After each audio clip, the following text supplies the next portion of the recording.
ప్రభువైన యేసుక్రీస్తు నామములో దైవవాక్కు ప్రేక్షకులందరికీ నా హృదయపూర్వకమైన వందనాలు చెల్లిస్తుంటున్నాను. నా ప్రియ దేవుని బిడ్డలారా, బాగున్నారా? మీరందరూ కూడా బాగుండాలని ప్రతిదినం మీ కొరకు ప్రార్థన చేస్తున్నాను.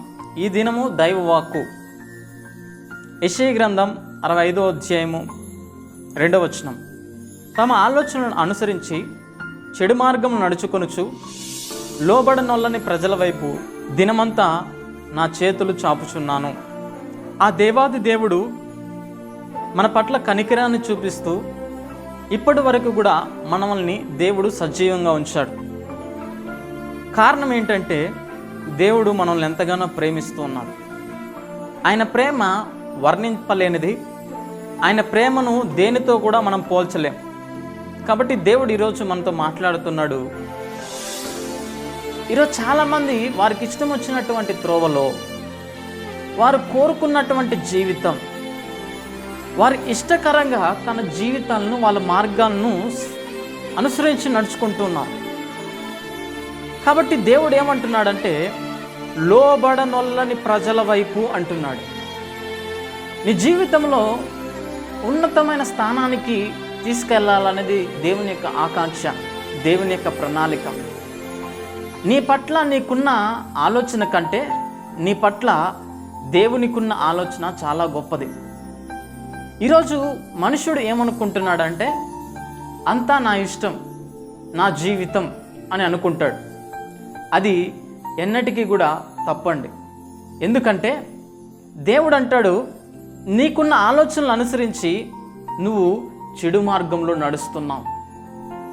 పైపెచ్చి ఈరోజు చాలామంది అంటున్నారు ఏంటంటే, ఎంత ప్రార్థన చేసినా జవాబు రావటం లేదు, ఎంతగా మందిరానికి వెళ్తున్నా జవాబు రావటం లేదు, ఎందుకు అని చాలామంది అడుగుతున్నారు. అయితే వారందరికీ కూడా ఈ యొక్క జవాబు ఏంటంటే, వారి ఆలోచనలు అనుసరించి వారు నడుస్తున్నారు.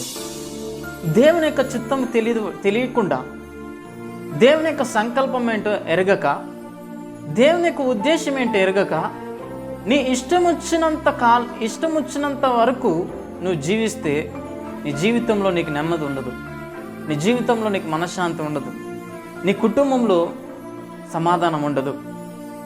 దేవుడిని విడిచిపెట్టిన ఏ ఇల్లైనా సరే, ఏ వ్యక్తి అయినా సరే, ఏ మనుషుడైనా సరే, ఆ వ్యక్తి మనిషిగా ఉంటాడు, కానీ ఆ వ్యక్తి యొక్క జీవితం అల్లకొల్లోలంగా ఉంటుంది. కాబట్టి దేవుడు అంటున్నాడు, లోబడనొల్లని ప్రజల వైపు దినమంతా నా చేతులు చాచుచున్నాను. ఒక్కసారి నిన్ను జ్ఞాపకం చేసుకో. నీ కొరకు దేవుడు, నువ్వు ఎన్ని తప్పు చేసినా, నువ్వు ఎన్ని పాపములు చేసినా, నువ్వు ఎన్ని అతిక్రమములు చేసినా, ఈ రోజుకి కూడా దేవుడు నిన్నెందుకు కనికరించి నిన్నెందుకు క్షమిస్తున్నాడంటే, నీ పట్ల దేవుడు తన కృపను చూపిస్తున్నాడు. ప్రతి దినము నీ కొరకు దేవుడు తన చేతులు చాపుచున్నాడు. ఆయన చేతులు చాపినా కూడా నువ్వు ఆయన చేతుల్ని చాతగానతనంగా తీసుకుని, నువ్వు ఆయన చిత్తాన్ని ఎరగక నీ ఇష్టం వచ్చినట్లు బ్రతకడానికి దేవుడు నీకు జీవితాన్ని ఇవ్వలేదు. దేవునికి ఇష్టకరంగా నువ్వు బ్రతకాలన్నదే దేవుని యొక్క సంకల్పం, దేవుని యొక్క చిత్తం. మనిషిని దేవుడు తన పోలికగా చేసుకున్నాడు. కాబట్టి ఈరోజు మనిషిని బట్టి దేవుడు ప్రతి దినము కూడా బాధపడుతూ ఉన్నాడు. నా ప్రియ దేవుని బిడ్డలారా, నీ జీవితం నీ ఇష్టం కాదు, నీ జీవితం దేవుని చిత్తం. నీ జీవితంలో దేవుని యొక్క సంకల్పం నెరవేర్చబడాలి. ఎప్పుడైతే దేవుని యొక్క సంకల్పం నెరవేర్చబడుతుందో దేవుని యొక్క సహాయము నువ్వు పొందుకోగలుగుతావు, దేవుని యొక్క చిత్తాన్ని నువ్వు ఎరగగలుగుతావు. అలాగే నిన్ను బట్టి దేవుడు సంతోషిస్తాడు, నిన్ను బట్టి దేవుడు నామము మహిమపరచబడుతుంది. ఈరోజు చాలామంది క్రైస్తవులము అని చెప్పుకుంటారు, కానీ క్రీస్తు అడుగుజాడలో నడవలేనటువంటి జీవితము చాలామంది అనుభవిస్తున్నారు. కాబట్టి నా ప్రియ బిడ్డలారా, ఈ రోజు నుంచైనా క్రీస్తు యొక్క అడుగు జాడల్లో దేవునికి ఇష్టకరంగా నువ్వు నడిచినట్లయితే నీ జీవితంలో దేవుడు అద్భుతమైన కార్యాలు చేస్తాడు. నిన్ను బట్టి దేవుడు సంతోషిస్తాడు.